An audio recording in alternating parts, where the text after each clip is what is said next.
Bonjour à tous, je vous souhaite la bienvenue sur mon podcast Harmonie. Donc, comme je disais dans le premier mini épisode qui a servi de présentation du podcast, le premier épisode, donc l'épisode d'aujourd'hui, je pensais non, je vais le faire sur moi, dans le but en fait tout simplement, de me présenter, de vous expliquer un petit peu comment est-ce que j'en suis arrivé à être, professeur de yoga en ligne et en présentiel. Donc je vais commencer tout de suite, hein. Donc moi je m'appelle Julie, pour ceux qui ne le savent pas encore. Je suis ancienne bodybuildeuse. J'ai concouru à niveau international dans la plus grande fédération de culturisme qui est l'IFBB, pour ceux qui connaissent. Je suis également coach sportif depuis plus de 10 ans, en présentiel et en ligne. J'ai fait mes études donc dans la biologie, puis dans les sciences du sport, où j'ai décroché mon master. Donc de 2010 à 2016, j'ai travaillé en salle de sport et c'est notamment à cette époque que j'ai découvert le yoga. Donc je donnais des cours de yoga à cette époque en salle de sport. Faut savoir que les cours de yoga que vous allez trouver dans une salle de sport, classique, je dirais, c'est complètement différent d'un cours de yoga que vous allez pouvoir trouver dans un studio de yoga. En salle de sport, on va uniquement travailler sur les asanas, donc sur les postures et tout ce qui va être, étirement.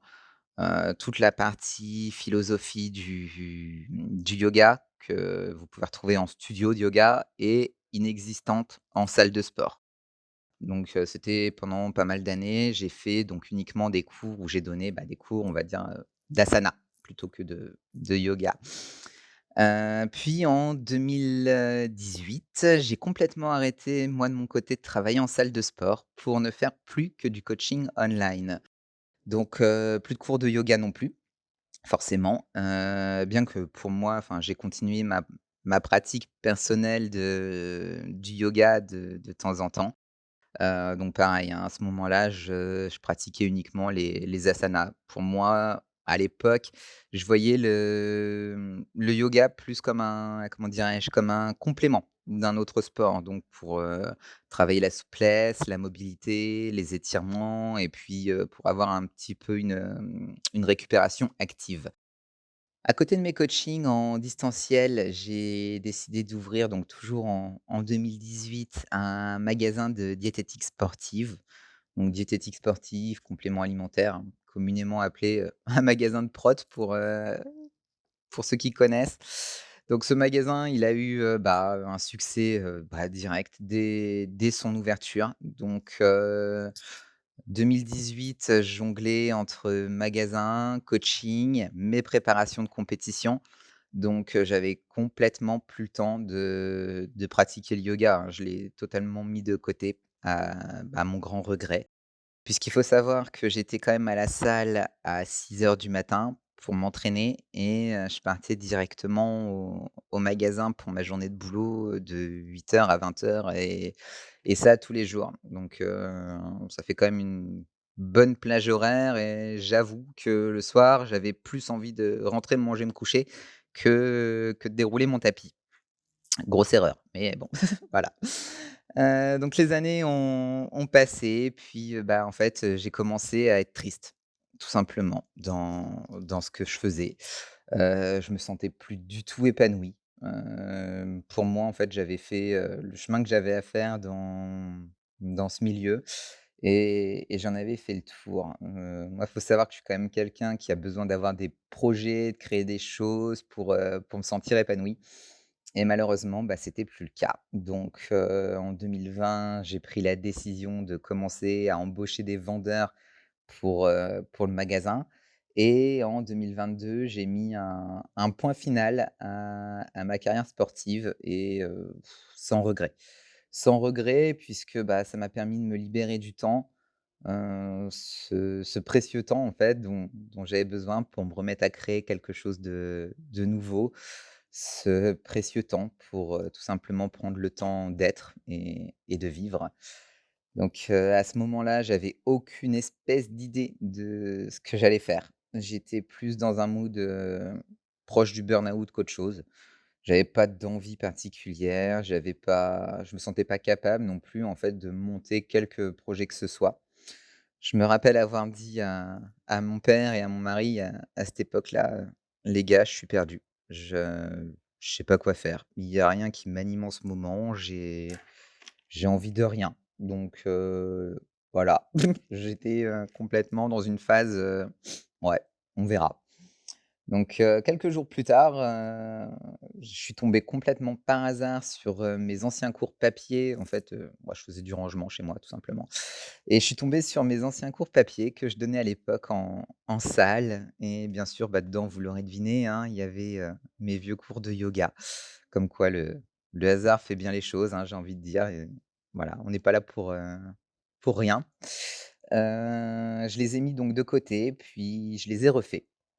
Et au fur et à mesure que je les refaisais, je me disais: «Mais Julie, pourquoi est-ce que tu as arrêté?» Parce que, bah, ça te fait quand même vachement de bien pendant 1 heure de rien faire enfin de rien faire, de penser à autre chose, enfin de plus penser à rien hormis ce que tu es en train de faire sur ton tapis, ça te vide la tête, ça te fait du bien, enfin voilà. Là, j'avais commencé à me poser la question de pourquoi j'avais arrêté.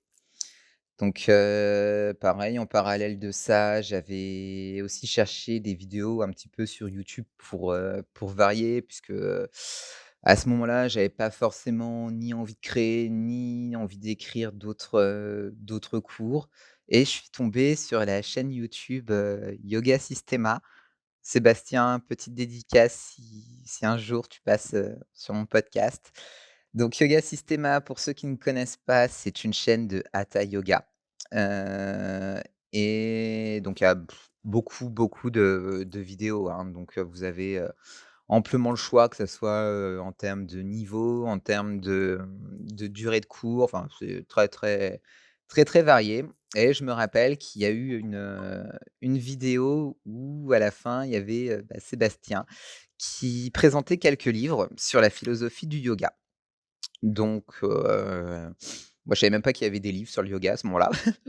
Donc j'ai sorti mon téléphone, j'ai noté absolument toutes les références, puis je me suis rendu en librairie pratiquement dans la foulée ou le lendemain, je sais plus. Moralité, j'ai acheté, bah, toutes les références tellement, à chaque fois que je prenais un des livres, la quatrième de couve m'inspirait. Donc donc je les ai toutes prises. Parmi les références que j'avais prises à ce moment-là, donc c'est vraiment les bases, hein, depuis ma bibliothèque a bien grossi. Donc on va trouver les Yoga Sutras de Patanjali, la Bhagavad Gita, l'enseignement de Sri Ramana Maharshi et plein d'autres. Peut-être que certains de ces livres feront l'objet de prochains épisodes. J'aimerais bien, ouais, je pense que j'aimerais bien vous en parler. Parce que c'est vrai que j'ai dévoré ces livres, particulièrement la Bhagavad Gita, que pour moi, à l'heure actuelle, je trouve que j ouais, c'est l'un des plus beaux livres, je trouve, qui m'a été donné de lire. Le récit faisait tellement en fait, écho à ce que je ressentais pardon, moi de mon côté, d'un point de vue pro ou autre. Donc c'est à ce moment-là en fait que j'ai découvert que le yoga, c'était pas simplement une pratique physique, mais principalement une philosophie de vie et des principes en fait qui tout simplement ont trouvé sens en moi. Donc j'ai pratiqué de plus en plus le yoga, donc les asanas, bien sûr, la méditation. Alors ça, c'était un truc tout nouveau pour moi. C'est très dur au début quand on n'a pas l'habitude. Il y a aussi Je me suis aussi mise à faire des exercices de pranayama, donc des exercices de respiration. Donc vraiment en fait à pratiquer le yoga dans son ensemble et pas juste les postures sur un tapis. Donc voilà, je me suis mise à pratiquer, oui, jusqu'à 2 fois par jour, parfois plus et je me suis aussi mise à réécrire des cours. Donc les cours, je les pratiquais, bon, pour moi, perso. J'étais pas du tout, en mode, ouais, je vais être prof de yoga, hein, pas du tout à ce moment-là. Puis j'ai fini par m'engager dans la formation de prof de yoga, donc chez Yoga Systema toujours, qui est une formation de 500 heures sur 2 ans. Donc dans le milieu du yoga, c'est plus connu sous le nom de ITT ou Teacher Training.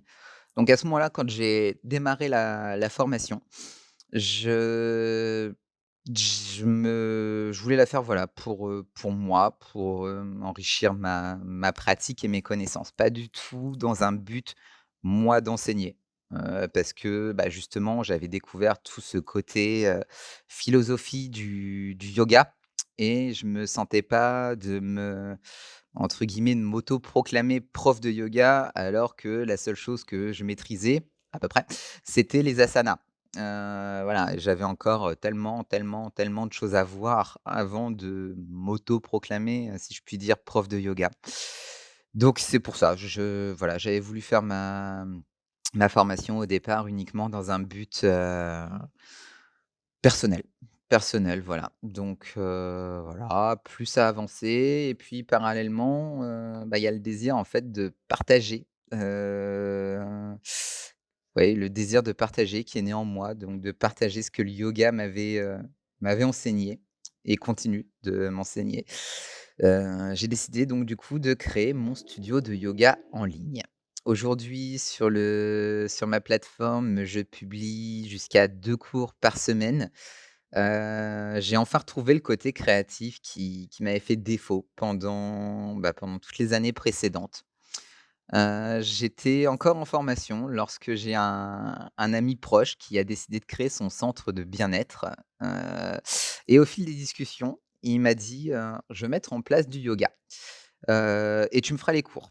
Donc à ce moment-là, j'ai absolument pas réfléchi, j'ai un «OK» qui est sorti de ma bouche, sans pour autant que ça passe par ma tête. Ça a été, instinctif en fait, ça s'est fait tout seul.